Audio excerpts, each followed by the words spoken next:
This is a podcast about both having autism and living with someone who has autism. My mom is Sonya, and I'm Josh, and this is Josh Has Autism.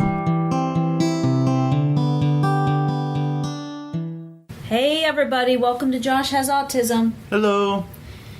So, we're heading into a weekend. Yeah. Yeah, we're late doing this podcast. Yeah, we are. Yeah, so I'm sorry everybody. I get messages.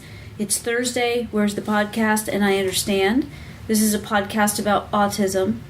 And don't blame me for this.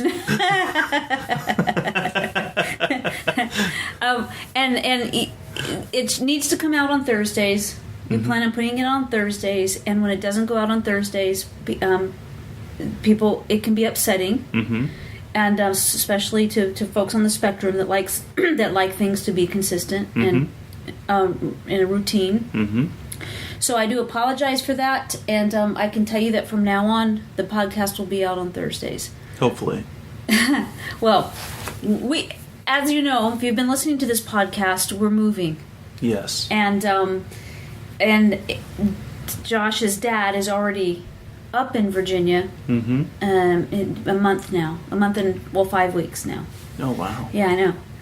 So we've been going bonkers trying to get the house ready to go on the market and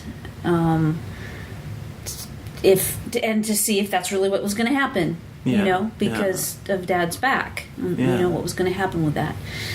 So, that sounds like I just made an excuse, kind of segued into an excuse about that. Let me just backtrack a little bit. I'm sorry that we're late. From now on, the podcast will be out on Thursdays. There we go. There's something that I've learned an awful lot about Josh these past 5 weeks since your dad's been gone. And that is that, we've been doing this together, you and I, for 30 years. I get to be with you. I get to see who you are, your behaviors, your likes, your dislikes, essentially the essence of Josh.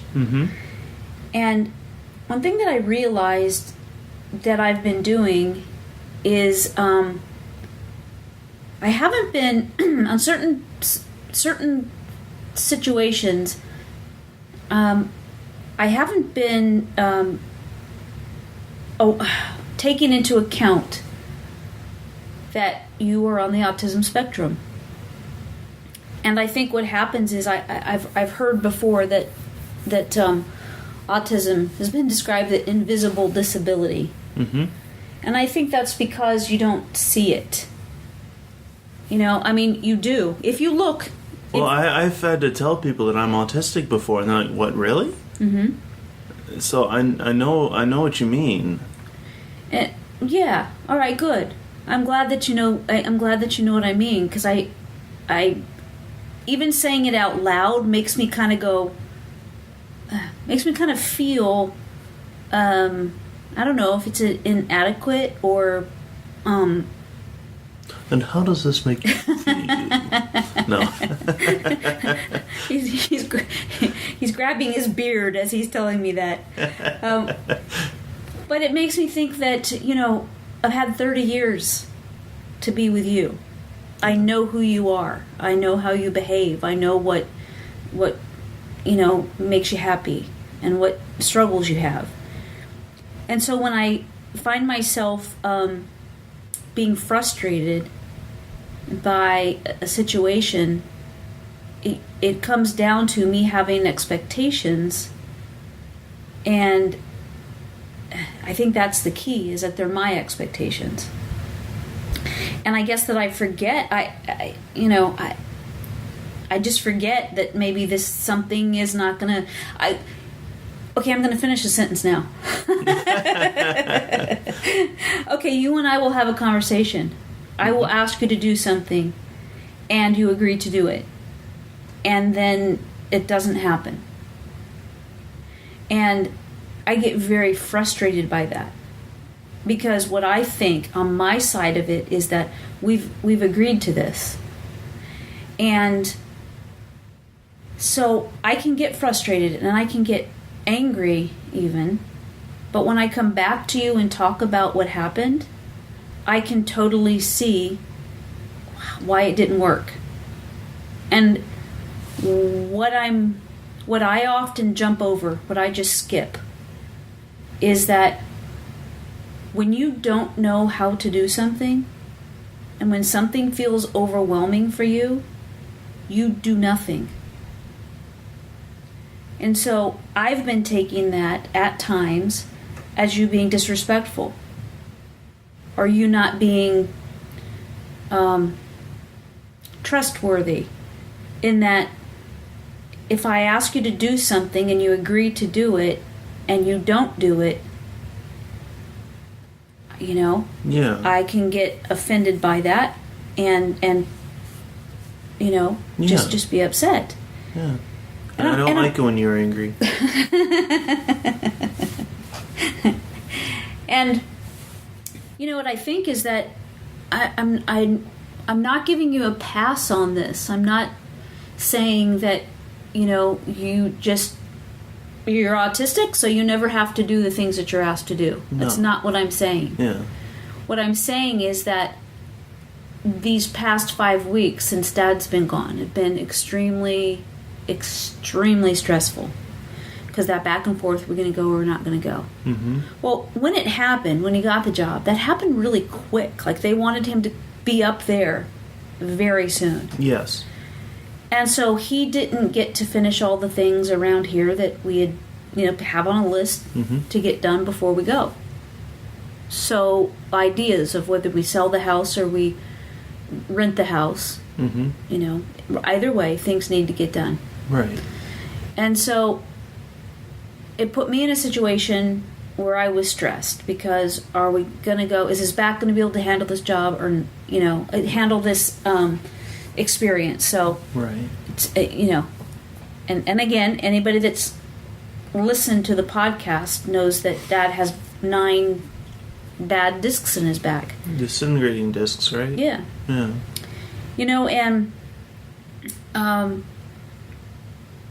But he said today, they got him a special chair to sit in, and he's doing great. Yeah. So he's like, this is going to happen. Great. Yeah. Great. So there is no more, are we moving or are we not moving? We are moving. Okay. Yeah. How's that feel? To me it feels better to know than not to know. I agree with that, but at the same time, I still had that feeling of, do I want to move or not?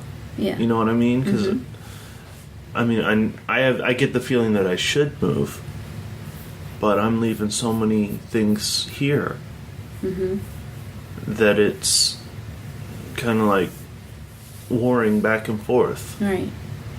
Sure. And I understand completely.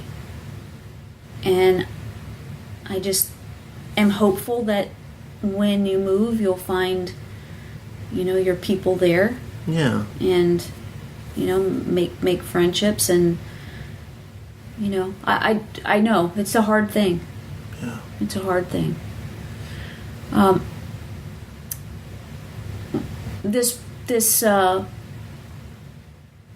process where we've just been has been very difficult. Like I say, it's been very stressful to get all this stuff done. And so I've felt like I could rely on you for some things.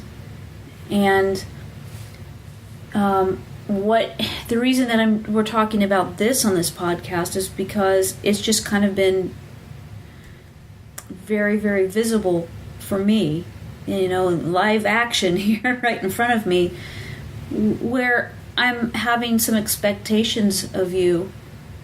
And so let me say this again. I'm not saying because you are on the spectrum you're not capable of stuff. I'm not saying that because you're on the spectrum you can't be relied on. Mm-hmm. What I'm saying is that my expectations need to be shifted into taking into account who you are, what works for you and what doesn't work for you. So that, which, to be fair, is it changes a lot. Which is just... I know, it's hard to follow that. I mean, for a person who's really into order and consistency, I'm not very consistent. Well, it's like, so when I was working as an EMT for a number of years, there was, you take somebody's heartbeat and you feel their heartbeat. So is it irregular or is it regularly irregular? And there's the two different things. Yeah. So, yes, so I see what you're saying is that, you know, one is there like kind of chaos in the consistency? Yeah. Or is that orderly chaos? Yeah, right. So it is difficult. It is difficult. And what I'm saying is that I've realized in these, you know, past few weeks anyway, is that I have been getting frustrated with you, but and it feels like I should know you better. Wait, let me say it again. I should know better because I know you better, right? I know what things frustrate you. Yeah. I know when you feel overwhelmed, you don't do anything. You don't, most of the time, when you feel overwhelmed and you can't accomplish a task, you don't come to me and tell me that you can't do it. You've gotten very good at identifying emotions in situations so that if you need to take yourself out of, we've talked about this, if the whole family's here and you've taken as much as you can and you have to go off to your room, you let me know. Yeah. You're very good at recognizing that and expressing that to me. What doesn't happen is when you realize that you're not going to do something, you don't say so. And if I rephrase that a little bit, I'm getting upset because you're not even telling me that you're not going to be able to get something done. But when we've been talking about it, you say to me, I don't know what to say. When I'm saying to you, what? Did you say something about this? What do you think about it? And you say to me often, these past few weeks, I don't know what to say. And it's not that I am trying to blow you off or anything else like that. A lot of the times when I say something like that, it's that I agree with what you're saying, but I don't know what else to add to it. Right. So for you, right, which is another, like, a nuance, is that a lot of times people will continue talking even when they shouldn't. And you have the trait that is, when you have nothing to say, you don't. Yeah. And so I'm thinking, expecting an answer from you, and there's nothing to add, so you don't say anything. But I'm not so much talking about, I don't want to focus on that so much as I want to focus on that I have an expectation that is coming at you in a way that makes you feel overwhelmed, and then you do nothing. And what I'm doing is I'm repeating a pattern, my own pattern, over and over, which isn't working. So instead of recognizing that this time is stressful for you too, you know, I've been in my own turmoil, you know, because it's been so overwhelming. Yeah. That I just let's go. Yeah. And I'm like, nope. But you don't say nope. Yeah. You say okay, and which we know that's you saying I hear what you're saying. Yeah. That's not agreeing to the request. It said I hear what you're saying. Yeah. Right. So I just think that it's something that has become clear to me, that when people say that autism is invisible, and I'm saying that I'm acknowledging that I'm guilty of that. I'm guilty of seeing you and knowing you and having, I'm fully aware of what you're about. Yeah. And yet I've been functioning on my terms, on what works for me, and I don't know how, but forgetting that, that's not how you operate. Right. That my conversation could be foreign to you. The way that I've been dealing with things, that the way that I've been structured. Mm-hmm. And so, yeah, I'm guilty of that, of not speaking to you in your language, which is something that, let's just face it, we've both been to counseling. We talk about, you've been counseling, that, you've been to so much you could be a counselor, a therapist, and so have I. And in the process of you getting the support that you need, I've been soaking that in as well. Yeah. Seeing what you need and how you're going to best thrive is something that's been so important to me. And yet I'm realizing that I didn't take that into account. So I didn't get the results that I wanted. Right. And there's a difference if, I guess I'm not talking about will you take out the trash? Right. Straightforward. Yeah. That's something I can do. Mm-hmm. And when it gets more complex than that, as I'm working stuff out in my own head, I just imagine it's not very clear to you what it is that I want or what it is that we're doing. Sometimes, yeah.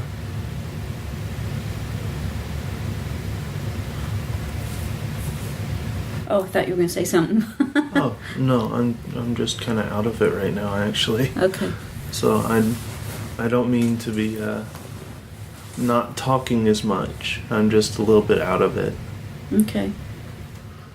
Well, we'll make this a short one then. We will. Okay. I know that your sister has been helping you. Mm-hmm.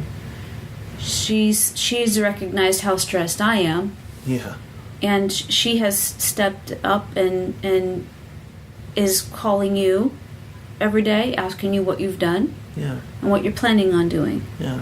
And helped you to make a list. Mm-hmm.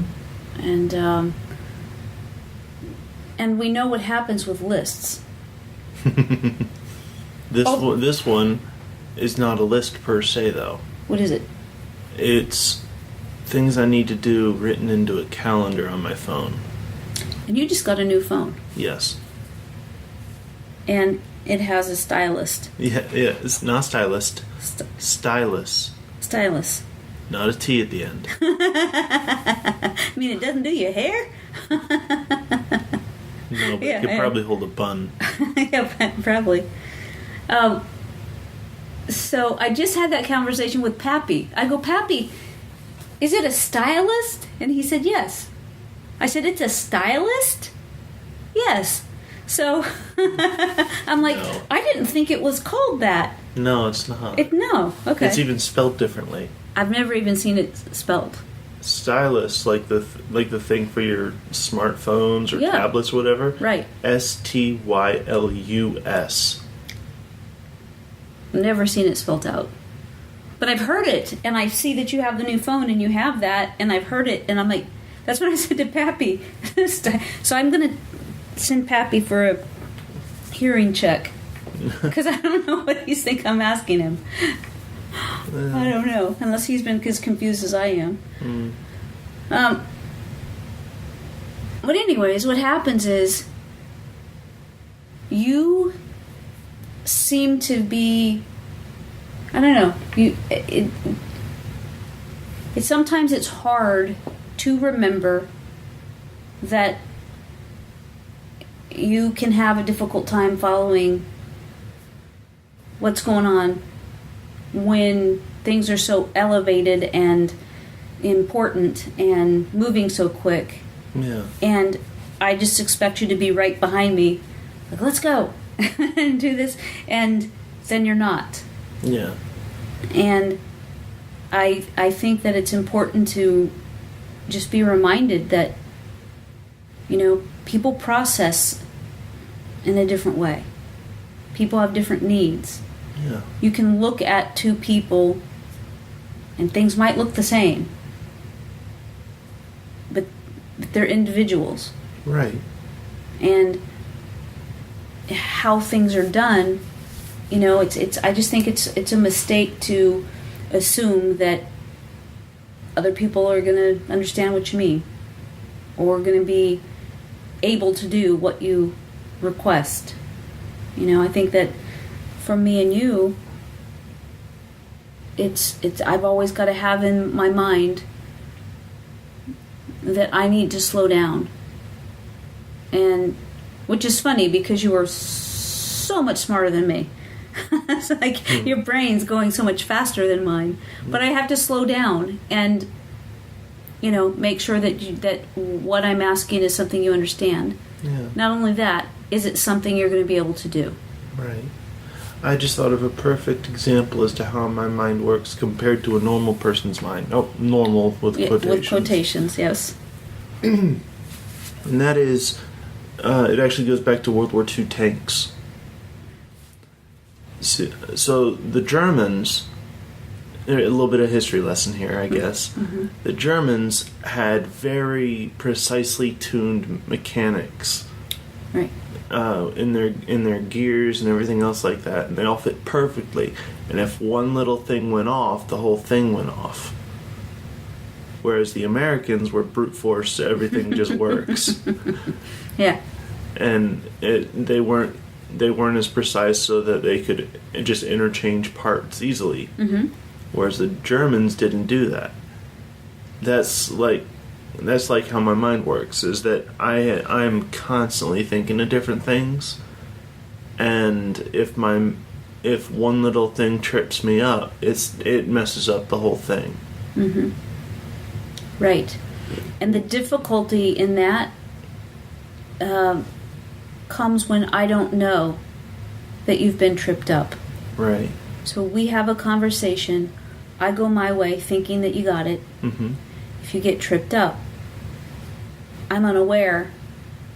And then I come back in when that thing has not been done. Right. And it does feel very difficult. And I know that what you just described about yourself, I know that about you. So what I'm saying is that why can't I just recognize that all the time? Instead of, I guess, like wishing, it's I don't know how to say this, so maybe I'll just say it and hopefully it'll come out all right. I'm not wishing that you were something different at all. It doesn't come close to that. Mm-hmm.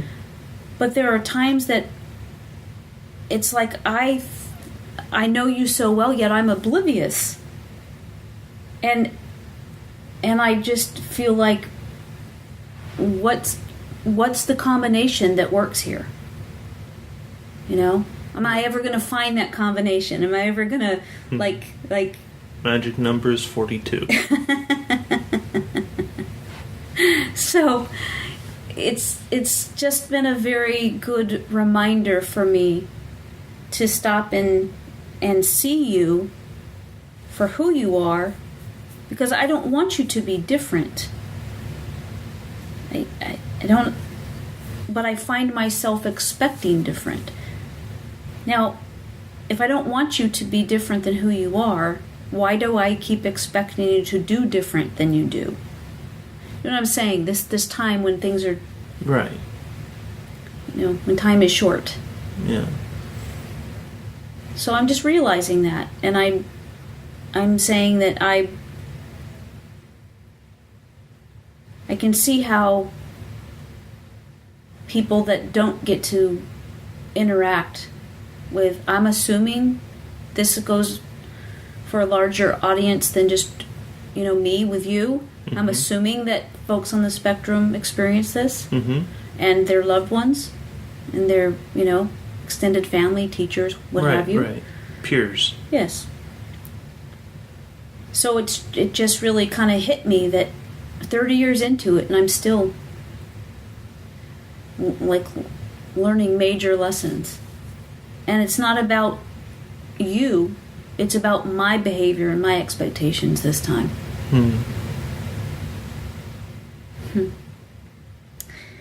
I know that look on your face, and I know that you're done. Yeah, I'm sorry. That's okay. That's okay. I feel better? Do I feel better? Yeah. Like it was just a little therapy session? Yeah, pretty much. Kind of, right? Yes, I guess I do. Okay. I guess cool. I do. Cool. Yeah. Let me just say to everybody that's listening, thank you so much for hanging out with us. Yeah. And if you like what we're doing, please give us a 5-star review. Yes. 5-star rating and a review if you want. Yes. Yep, that would be great. Keep sending the emails. I love getting those. Josh loves getting those. It means so much to us. Yeah. So I hope that. So this is Friday. So everybody have a nice weekend. Josh, we never mind. You have that look like leave me alone. All right, I love you. I love you, Josh. Everybody, thank you so much for hanging out with us. Love you. Bye.